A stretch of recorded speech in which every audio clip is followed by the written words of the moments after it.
So the legend goes that the Thanksgiving feast that marks the holiday could potentially lasted several days, which is why we're recording this a couple days after the day of Thanksgiving. Still works.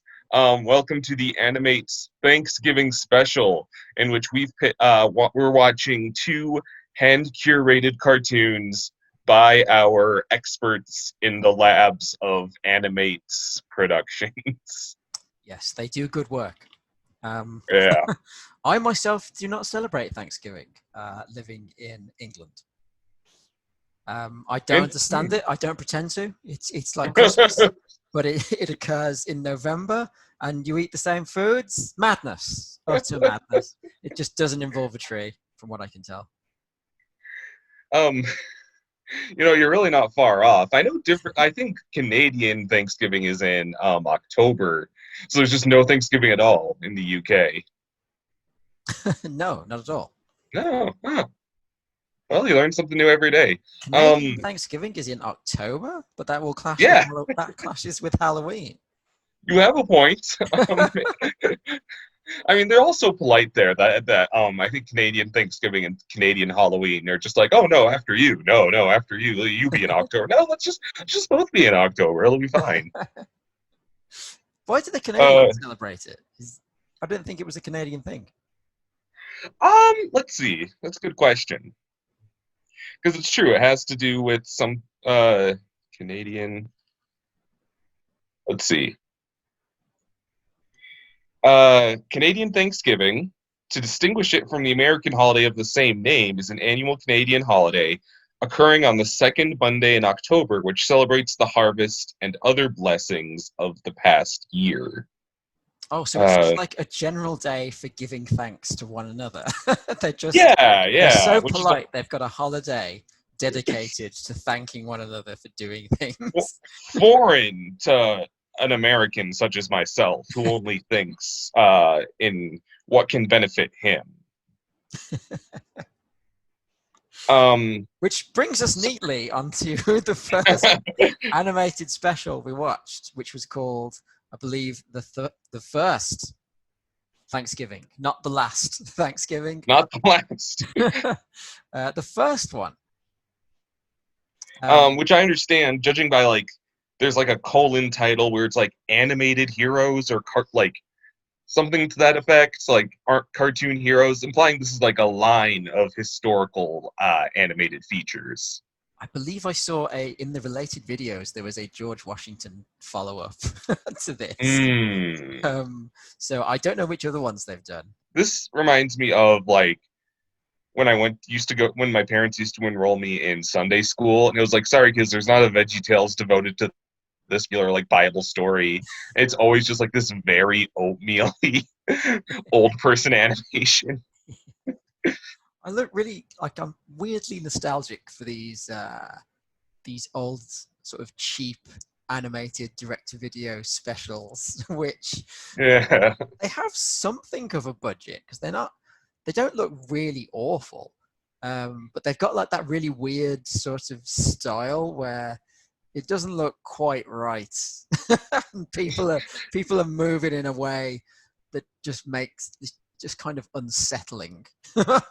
I know exactly what you mean. It's kind of hard to like articulate. I'm making just always movements with my arms as I say this, and they're very strange and exaggerated. Because they have to look so realistic that if they just hold still, it looks probably creepy. So they kind of have to like move a lot to justify. Because these are just dignified historical figures, I take it. I guess so, yeah. Yeah. I mean, this reminded me of there's like a whole range of like Disney knockoff films. Whether they are from the same company as this, I don't know. But it reminded me a lot of those where you'd get like The Hunchback of Notre Dame, and it was just it released it the same year as Disney's The Hunchback of Notre Dame. But it's right. a really sort of cheap version, and they had to swap some of the characters around and just, this isn't Judge Claude Frollo, it's Minister John Bolo, and he's just like just Frodo, but he's coloured red for some reason. My name is Mr. Snurrub, and I would like to. I like the way Um, Bolo thinks. and there's like an Anastasia one too, right? Yes, there is. I used to have that one. Well, my sister used to have that one with talking instruments and Wonderful. a villain who was disguised as a prince. It wasn't that bad, actually. In terms of solid Anastasia adaptions, you could have done worse. I think I discovered it from your YouTube channel because I think you made a video with one of the songs. Oh, yes, so I did many years ago.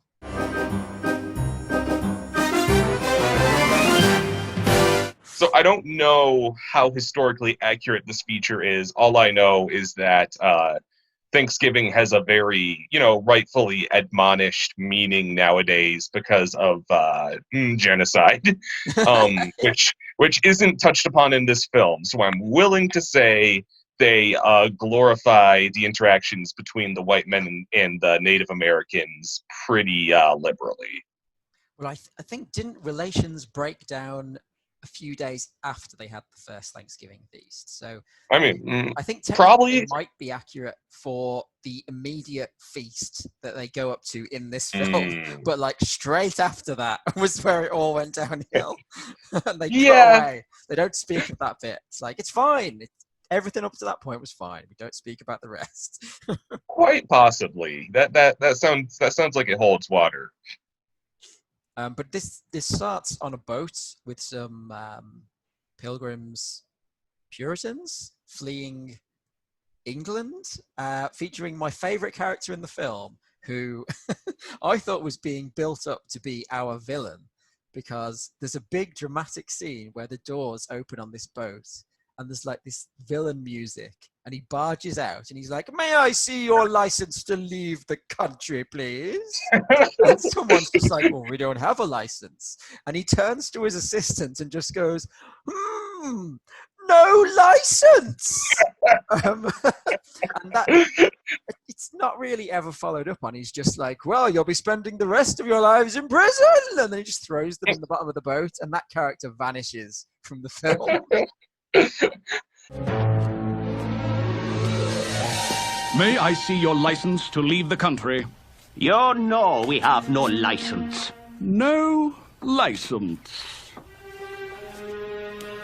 I don't think the writers were on the same page as to how long they were on the boat for, because the guy bursts out and it's like, wait, how long have you just been down there? Just waiting to make your dramatic entrance. Yeah. And then when the storm is coming, it's like the storm comes and one of the guys is like, we have to turn around back to England. It's like, you're almost at America. Yeah. That's it. Back to Winnipeg. There'll be no Thanksgiving for anybody. Well, the thing was as well, you're still going to have to sail back through that storm to get home. Right. Are you out of your mind? We can't go back. We can't go forward. We'll just go down into the sea, damn it. Just nosedive underwater. My favorite part is the old man. I believe his name is Goodman Carver, who throughout the film at various points always appears to be dying. Oh, yeah. And the first time you see him on the boat, he's just very sweaty, and someone's mopping his brow, and he's like, "Oh, I don't think I'm going to make the trip." It's like, are you just seasick? You're really laying it on pretty thick there, old man Carver. Old man. Is he the one who does indeed die towards the end? He does. He dies from picking up the world's smallest rock. I was literally going to say, he's like, oh, he's working so hard. He just has a rock. What were they going to do with that rock? And he dramatically drops the rock. And one of the natives comes to see him and goes, "This man needs to die." And they just walk out and leave him there. I was wondering if I misheard that line. I was like, ah. No good, William. This man means to die. Then a really bad song plays. You mean the amazing song that was the highlight of the episode? I can't even remember the melody of the song. It was like, "Give me a hand, and I'll give you a hand." That And then makes two will have- and three and four.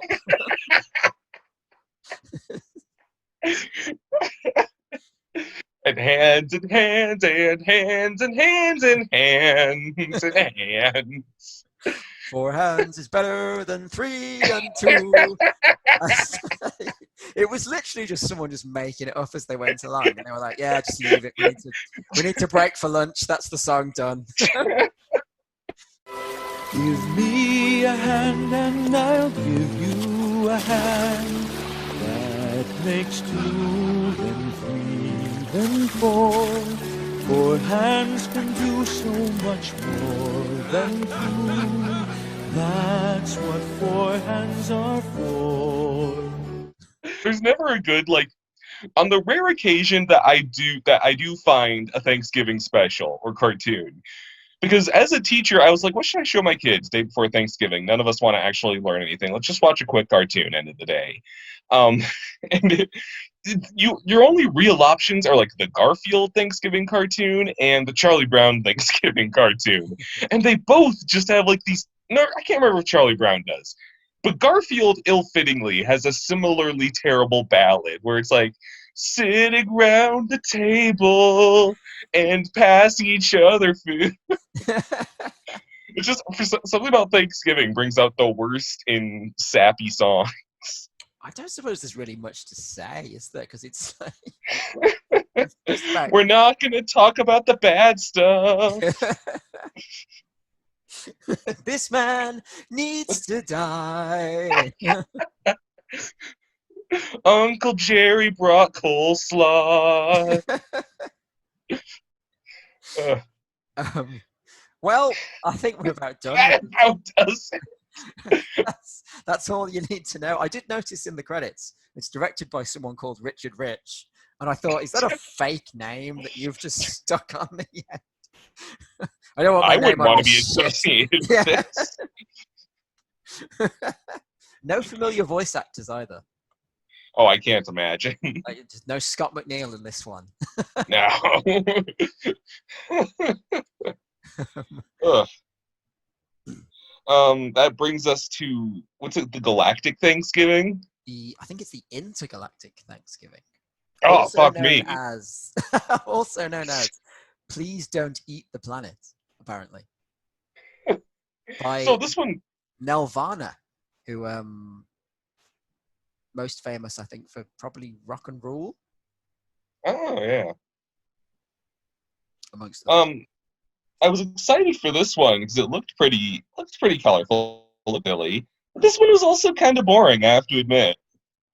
Yeah, it gets interesting at certain points. It has moments of greatness, and then Yeah. it just kind of ambles along, and all the plot happens in the last 10 seconds. And if you're not paying attention, you'll have no idea what's going on, because it's, Oh yeah. they don't give you any backstory on the lore. It also has basically nothing to do with Thanksgiving, if we're being honest. No, did they even say the word Thanksgiving? You know, I don't think they do. Because pretty much the only thing it seems to connect with is that there's kind of alien space pilgrims, and they land on a planet, and I was like, oh, please don't let these be like alien indigenous people. That'd be awful. But it was just like a benign alien race of goofy people, and I was like, okay. Yeah. And I guess it's just pilgrims meeting a bunch of people. Yeah, that's basically it, isn't it? It's just an allegory for Thanksgiving set on a planet inhabited by aliens, and the king of the aliens wants to be the funniest person at all times for some reason, and that's how he rules the planets. Also allegorical to the struggle of indigenous people, I guess. Forget when Quantro, what was his name again? Squanto. Yeah, we read in the history books how Squanto was really concerned about being really funny, like all the time. constantly cracking jokes. When he said this man needs to die, that was just a joke, and they all listened to him. It was just very deadpan. He's right. Egads, Gedzook, and all the other sort of royal kind of talk. Say, this could be fun. Subjects, bring the whoopee cushions, the thermal trousers, the hand buzzers, the spray. Oh, brother. The animation is pretty nice. I mean, we watched Yeah. this in, like third generation VHS quality, but I imagine if Right. it was in sort of like, you know, restored Blu-ray, it would be pretty pleasant to look at. Absolutely. It has that very 1970s quality of animation too, where characters like just vaguely talk over each other. Do you know what I mean? And it's got Like like the- that. Like, well, we can't just let the people. I don't know about that. To do the thing to do. I don't know. Just slightly out of shot, slightly talking over each other. I know younger characters probably like looking up at them like, like There's a bit with the king where he's like, "Oh God, what have I done?" And he cuts away, and you can still hear him in the background. And I guess that's a joke, but it also just struck me as like that could just be bad editing. Just rambling on in the distance. She must stay and toil the soil. Well, I don't know. Although I guess it wouldn't do any harm. You should stay and work. Still, I don't know. Yeah, and it might even do you some good. I think it'll be okay. Gee, thanks. Thanks, Mr. and Mrs. Spademinder. Yeah, and yet, I don't know. It might be better if I thought it was Rodney Dangerfield as the king throughout the entire thing. And it's not. That's what I heard too. Very disappointing. Yeah, I was wondering if there was like someone floating around in there, because like I don't know, there's just always some random performer in these holiday specials. Catherine What was I O'Hara. gonna Is say? it? She is. Yes, she is Okay. the Pilgrim Mother. That only astonishes me so much, her in particular, because she's also in Witch's Night Out, which is this like borderline unheard of Halloween cartoon I really like. So she must have just been getting all those from around the same time period and of like a very similar ilk. So she must have been just getting all those holiday checks. Next step is to fold in the cheese. What does that mean? What does fold in the cheese mean? He folds it in. I also want to talk about how there's one part with the king, and like, I wonder if you noticed the animation like plagiarizes Snow White and the Seven Dwarfs. Oh yeah, well I mean I assumed it was kind of like a loving reference, but Yeah, what caught me, it's like the same design for the magic mirror, and I was like, oh, that's just a loving homage. And then the king does like the exact same thing with his hand yes, as the evil queen, and like. Plagiarized was just, yeah, that was maybe the wrong word, because I agree it was probably more loving. There was something kind of bizarre about that. it was. I think just the way that they had replicated it. Someone was obviously a big fan of that animation because it's exactly the same. Right. A good It's fun. effort, though. It was a nice little sequence. Yeah. It's fun how they kind of subvert that too, because then the magic mirror like becomes a clown face. Yes, and then a giant pie comes and drops from the ceiling for some reason. He may have wanted to throw at the mirror. It's unclear. A lot about this is unclear. Let's end this episode on a high note, and I will assume that neither of us will recommend either of these animated specials to anyone. Nah. Four hands can be us, not me. That's what four hands are for.